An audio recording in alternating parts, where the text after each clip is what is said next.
ये लाल डायरी है राजस्थान के मुख्यमंत्री के काले कारनामों की, भ्रष्टाचार की, और ये बड़ी चित परिचित लाल डायरी है। इसके बारे में जब भी बात होती है तो अशोक गहलोत जी बड़ा असहज महसूस करते हैं। पर आज इस लाल डायरी पर नहीं बल्कि एक ब्लैक डिजिटल डायरी लेकर आया हूं, राजस्थान के काले करतूतों पर जो हो रहे हैं कानून व्यवस्था के नाम पर। और इस ब्लैक डिजिटल डायरी में वो एक एक प्रमाण है जिस प्रकार से राजस्थान की कानून व्यवस्था को पिछले 4-4.5 साल में अशोक गहलोत जी के रहते हुए ध्वस्त करने का काम किया गया है। और इस ब्लैक डिजिटल डायरी में कल्पना कीजिए कि जिस समय पर, जिस कालखंड में हम लोग बात कर रहे हैं नारी शक्ति को वंदन करने की, हमारी संसद ने नारी शक्ति वंदन अधिनियम पारित किया, महिलाओं को उनका संवैधानिक अधिकार दिलाया। ये केंद्र की नरेंद्र मोदी जी की सरकार कर रही है, उनकी शक्ति को वंदन कर रही है। परंतु जो ब्लैक डिजिटल डायरी में लेकर आया हूं, रेड डायरी करप्शन की, ब्लैक डिजिटल डायरी राजस्थान के कानून व्यवस्था के ध्वस्त होने के प्रमाण की।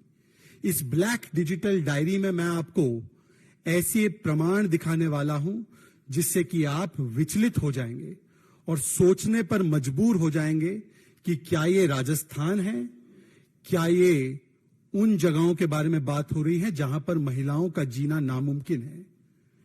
ये तस्वीर है, और माफ करना, ये तस्वीर आज जो आई है, ये तस्वीर आप देखिए गौर से। ब्लैक डिजिटल डायरी में पहली तस्वीर, पहला प्रमाण। आप मुझे पूछेंगे कि क्या ये तस्वीर अफगानिस्तान की है? नहीं, ये तस्वीर अफगानिस्तान की नहीं है। आप मुझे पूछेंगे क्या ये तस्वीर सूडान की है? नहीं, ये तस्वीर सूडान की नहीं है। ये तस्वीर जयपुर जिले में जमवा रामगढ़ की है। और इस तस्वीर में एक महिला के शव को किस प्रकार से दिन दहाड़े अधजला छोड़ दिया गया है सड़कों पर, उसके साथ क्या क्या बर्बरता गुजरी होगी, ये आप कल्पना भी नहीं कर सकते। ये जयपुर में, राजस्थान, दिन दहाड़े। यही ब्लैक डायरी, डिजिटल डायरी में लेकर आया हूं, क्योंकि ये एक आध घटना नहीं है। आज राजस्थान में वो नारा लगाती है ना प्रियंका वाड्रा जी, लड़की हूं तो लड़ सकती हूं। आपको पता है राजस्थान की महिलाएं क्या कह रही है? राजस्थान की महिलाएं कह रही है, लड़की हूं तो क्या राजस्थान में बच सकती हूं। क्योंकि ये एकाध घटना नहीं है। इस ब्लैक डिजिटल डायरी में वो तमाम प्रमाण हैं जिससे कि राजस्थान पिछले 4-4.5 वर्षों में महिला उत्पीड़न में, बलात्कार में, महिला शोषण में, चाहे वो महिलाएं आदिवासी समाज की हो, चाहे वो महिलाएं दलित समाज की हो, चाहे वो महिलाएं माइनर हो, उनके साथ सबसे ज्यादा उत्पीड़न की घटनाएं अगर किसी भी प्रदेश में घटित हुई है, और जिस प्रदेश में सबसे ज्यादा ऐसी घटनाएं होने के बाद कोई कार्रवाई नहीं होती है, वो राजस्थान है। मैं आपको ज्यादा पुरानी बातें नहीं बताऊंगा, केवल 4-5 दिन में जो राजस्थान में हुआ है उसके बारे में बताऊंगा। ये तो आज की घटना है, रूह को कंपाने वाली ये तस्वीर आप सबने देखी है। जयपुर में दिन दहाड़े इस प्रकार से अधजला शव मिलता है। अब मैं आपको दिखाऊंगा एक और तस्वीर।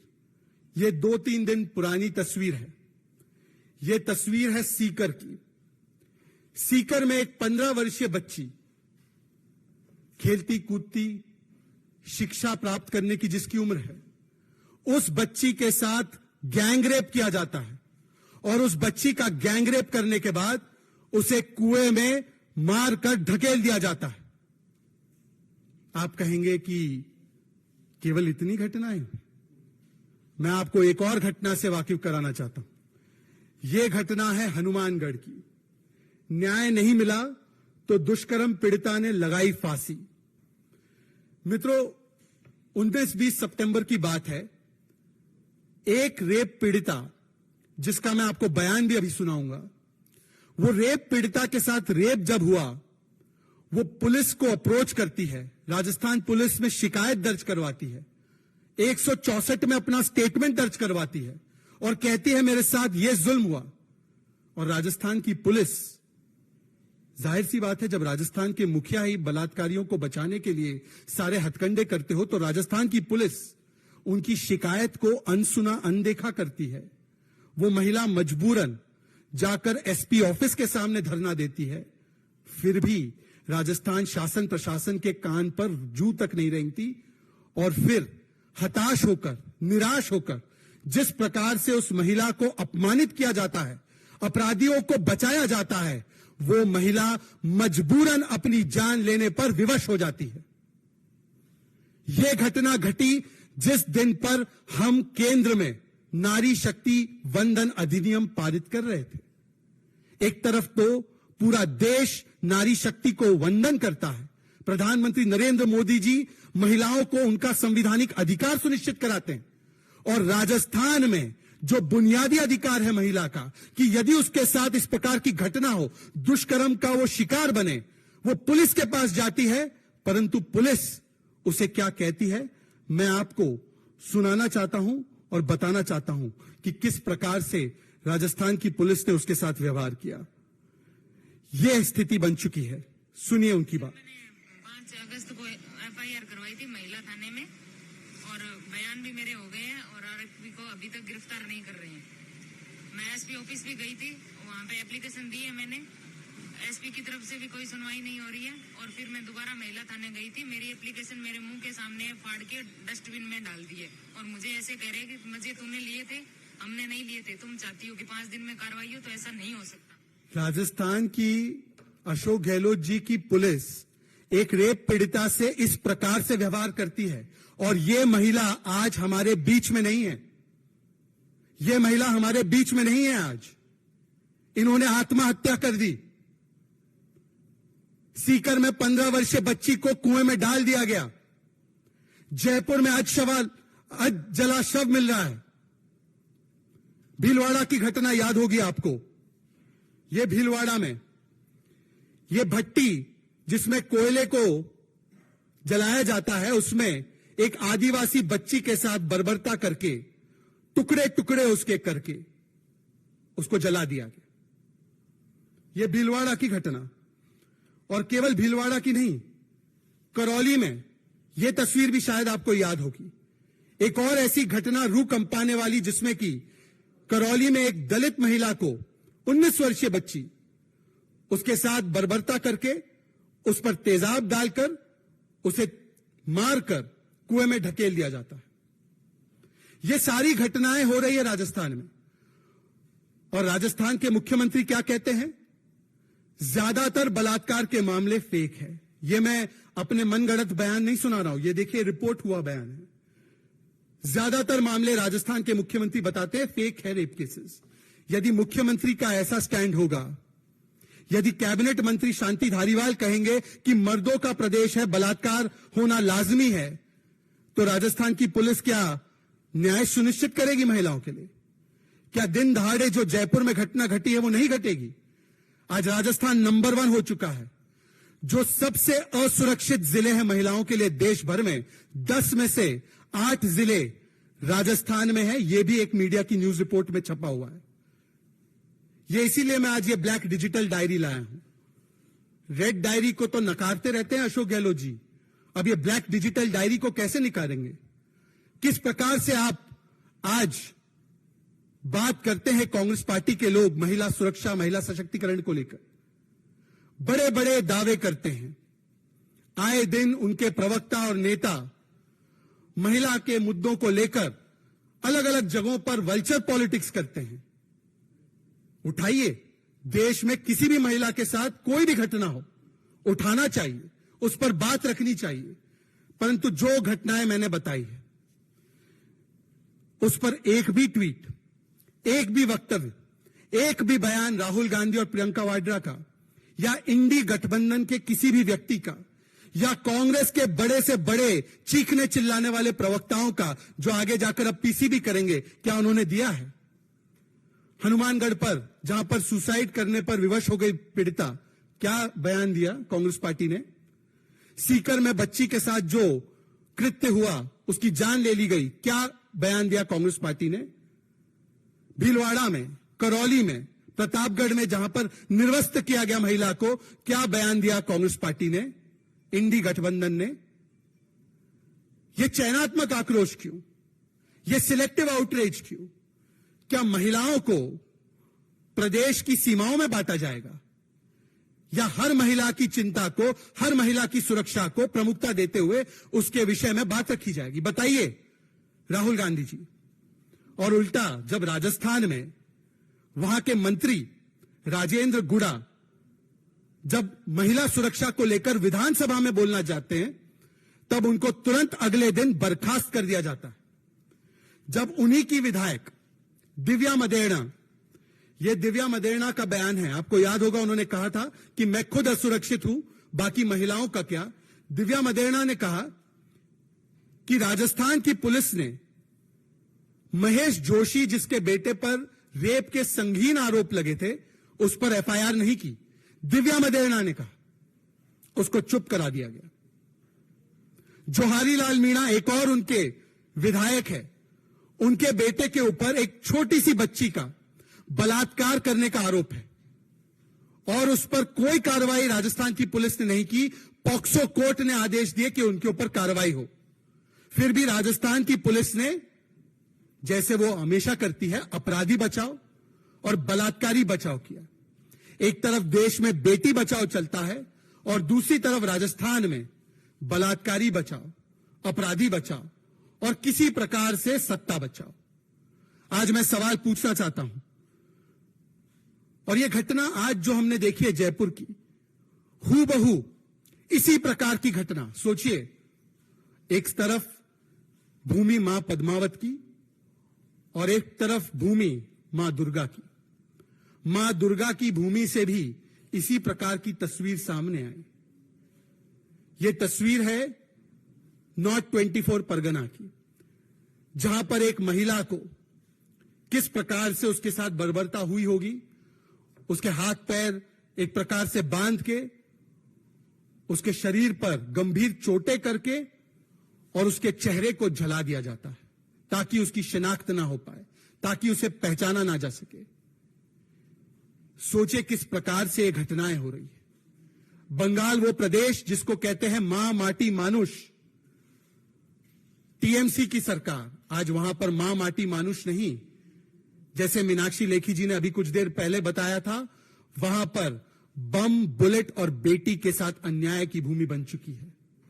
और यह होना ही है जब वहां पर टीएमसी अर्थात तालिबानी माइंडसेट एंड कल्चर की सरकार चल रही है।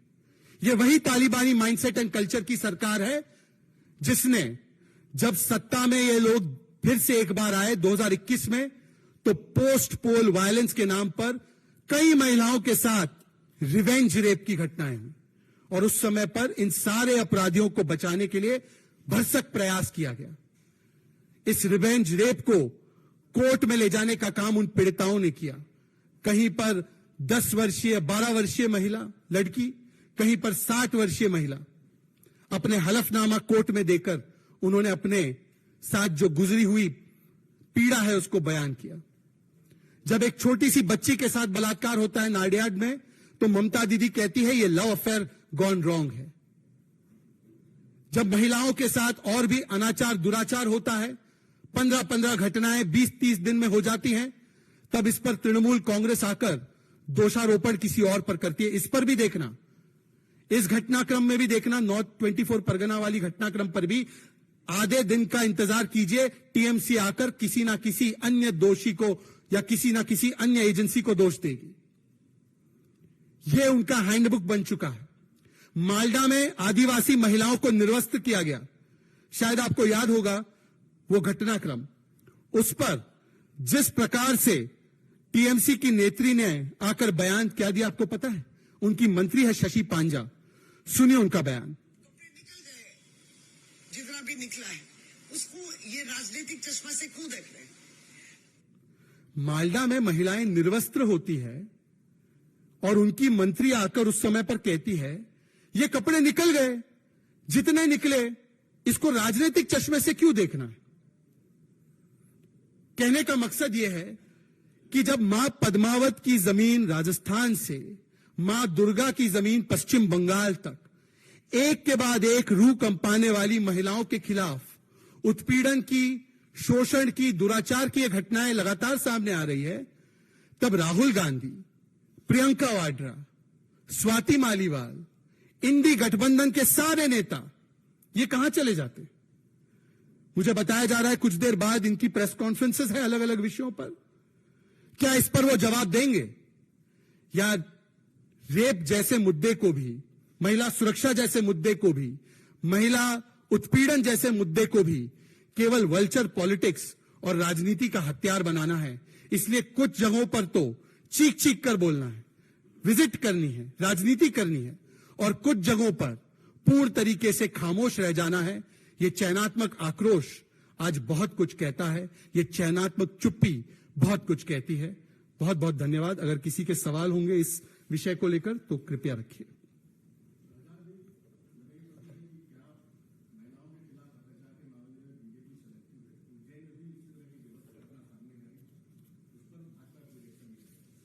मैं आपका धन्यवाद देता हूं कि आपने मुझसे ये सवाल पहले ही क्रम में पूछ लिया। उज्जैन में हमारे मुख्यमंत्री शिवराज सिंह चौहान जी ने न केवल सख्त बयान दिया, न केवल इस पूरे घटनाक्रम का खंडन किया, परंतु आज अभी मैं जो सबसे ताजा रिपोर्ट देखकर आ रहा हूं तो मुख्य आरोपी भी गिरफ्तार हो चुका है, और इसके अलावा अगर कुल मिलाए तो 4 या 5 आरोपी इनको चिन्हित करके तुरंत पकड़ा भी गया है, और सख्ती से, सबसे ज्यादा सख्ती से कार्रवाई होगी ये कहा भी गया है। परंतु मैं पूछना चाहता हूं, जब अशोक गहलोत जी से राजेंद्र गुड़ा सवाल करते हैं कि राजस्थान की महिलाओं का क्या, तो उनको मंत्री पद से हटा दिया जाता है। जब अशोक गहलोत जी से आप जैसे मीडिया कर्मचारी पूछने जाते हैं कि महिलाओं के साथ ये उत्पीड़न हो रहा है राजस्थान में, तो वो कहते हैं ज्यादातर बलात्कार के मामले फेक है। जब आप अशोक गहलोत जी से पूछने जाते हैं कि शांति धारीवाल कहते हैं रेप होना लाजमी है, जायज है क्योंकि मर्दों का प्रदेश है, तो अशोक गहलोत जी कुछ नहीं बोल पाते, उनको मंत्री बनाए रखते हैं और राजेंद्र गुड़ा को तो हटा देते हैं। आज मेरा सवाल है इस मंच से, क्या राहुल गांधी और प्रियंका वाड्रा, लड़की हूं लड़ सकती हूं कि बड़े बड़े दावे करती हैं, क्या आज वो जाकर राजस्थान के मुख्यमंत्री से सवाल पूछेंगे, उनका इस्तीफा लेंगे? और बाकी सब छोड़ दीजिए, आज एक और घटना हुई। मध्य प्रदेश की एक कांग्रेस की विधायक है, आपने क्योंकि मध्य प्रदेश का जिक्र किया है, मध्य प्रदेश की कांग्रेस की विधायक नेता कल्पना वर्मा, उन्होंने अपने ही पार्टी के नेता पर दिन दहाड़े उनके साथ अभद्रता करने का आरोप लगाया है। सुनिए।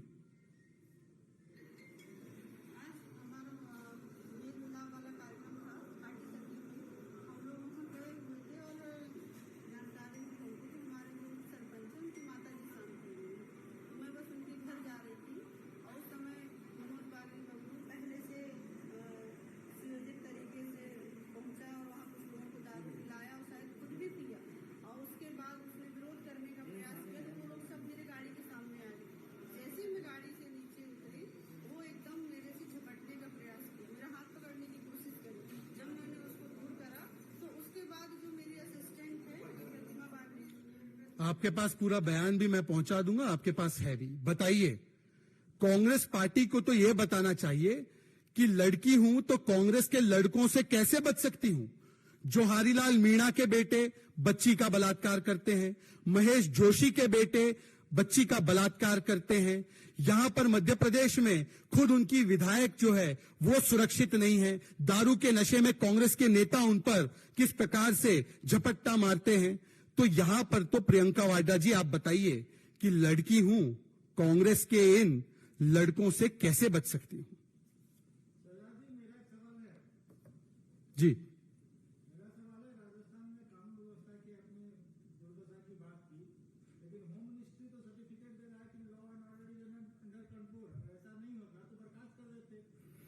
यदि ऐसा है कि अगर आपको लगता है कि जिस प्रदेश में दिन दहाड़े पुलिस की सुरक्षा मांगने के बावजूद पुलिस एक व्यक्ति को सुरक्षा ना दे और सरेआम उसका गला काटा जाए, जैसे हम देखते हैं कि कई जगहों पर जहां आईसिस प्रचलन में है, जहां पर आईसिस का बड़ा दबाव है, वहां पर इस प्रकार की तस्वीरें आप देखते हैं, परंतु इस प्रकार का दृश्य अगर राजस्थान में दिन दहाड़े होता है और यदि आपका ये निष्कर्ष है कि वहां पर कानून व्यवस्था ठीक ठाक है, तो मुझे लगता है कि कम से कम वो सचिन पायलट को और राजेंद्र गुड़ा जैसे जो लोग उनके साथ रहे हैं उनको कम से कम कन्विंस कर दे कि वहां पर कानून व्यवस्था ठीक ठाक है। जहां तक सवाल है, हर प्रकार का जो डेटा सेंटर की तरफ से एनसीआरबी से लेकर दूसरे डेटा है और डेटा के अलावा जो वहां पर लोगों की आप बीती है, वो दोनों ही बताता है कि राजस्थान में अगर पिछले 4.5 वर्षों में कुछ हुआ है तो लगातार दंगे और दंगाइयों को बचाने का प्रयास, मतलूब अहमद से लेकर छाबड़ा का दंगाई, छाबड़ा, करौली, भीलवाड़ा, जोधपुर, ये लगातार दंगे हुए। वहां पर लगातार बलात्कार और महिलाओं के साथ शोषण और फिर ऐसे आरोपियों को बचाने का हथकंडा और किसी ना किसी प्रकार से अपराधी बचाओ ना कि बेटी बचाओ। देखिए ऐसा है, ऐसी सरकारों को बर्खास्त करने के लिए हर 5 साल में जनता को मौका मिलता है और अगली बार जनता उन्हें वहां के राजनीतिक पटल से इस प्रकार से बर्खास्त करने वाली है कि अब अशोक गहलोत जी आए दिन संवैधानिक पदों पर भी सवाल उठाने लगे हैं। ये उनकी एक प्रकार से पॉलिटिकल हताशा भी नजर आ रही है।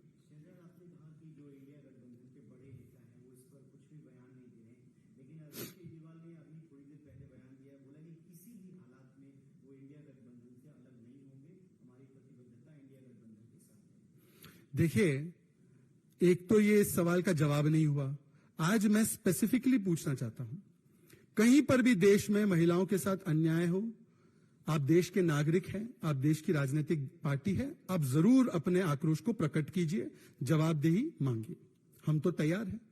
परंतु मुझे बता दीजिए कि राजस्थान में जो 5 घटनाएं मैंने अभी हाल ही की घटनाएं बताई, इससे पहले की घटनाएं नहीं बताई, क्या स्वाति मालीवाल वहां पर पहुंची?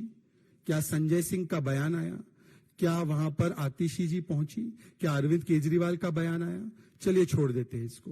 बंगाल में मालडा में जो घटना हुई, बंगाल में जो आए दिन वहां पर रिवेंज रेप से लेकर बलात्कार बच्चियों के हुए, उस पर क्या इंडी गठबंधन के एक भी व्यक्ति का बयान आया? जबकि अधीर रंजन चौधरी जी लगातार वहां पर जो कानून व्यवस्था है उसके बारे में बोलते रहते हैं। जहां तक इंडी गठबंधन के सवाल पर जवाब देना है रविकांत जी, तो ऐसा है, मेरा एक सुझाव है राहुल गांधी जी से। राहुल गांधी जी को भारत जोड़ो यात्रा करने की आवश्यकता नहीं है, भारत तो सरदार पटेल जी ने जोड़ दिया था।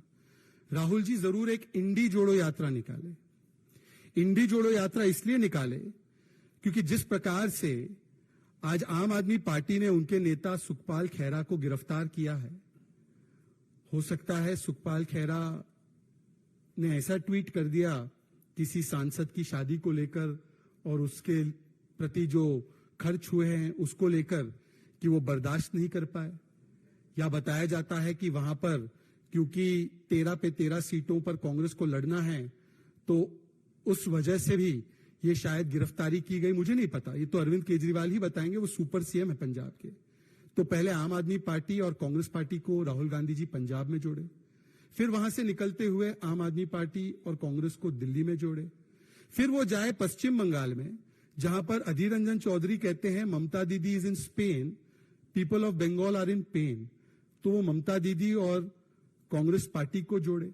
वहां पर ममता दीदी ने वैसे ही ऐलान कर दिया है कि टीएमसी के साथ कोई चुनाव नहीं लड़ना है, लेफ्ट के साथ कोई चुनाव नहीं लड़ना है, तो लेफ्ट और टीएमसी को जोड़े।